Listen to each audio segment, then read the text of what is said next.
Okay, so I'm gonna give you 3 tips that you can implement today to help your child listen. So a lot of times when our kids don't listen, we just assume that it's behavioral and that they're being defiant. And while yes, that could be the case, there are so many other things that it could be too.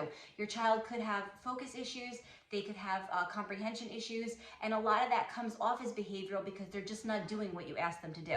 So the 3 things I want you to do is, first, I want you to have them, before you give them any type of direction, have them stop whatever it is that they're doing and focus just on you. And you're gonna have them actually make eye contact. Don't give them any directions until they've completely stopped what they're doing, their hands are still, and they are looking you directly in the eye. This will reduce distractibility, and it will make sure that you know that they are listening to everything that you said. So later it's not like, oh, we never had that conversation, because that happens a lot.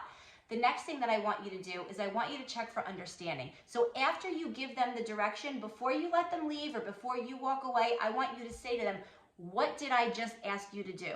What are you supposed to do? What were the directions that I just gave you? And also make sure that that they understand what those directions mean, because sometimes the kids will just say yes and they really have no idea what you're talking about, and they're not going to ask you. So make sure that they actually comprehend what it is you're telling them to do.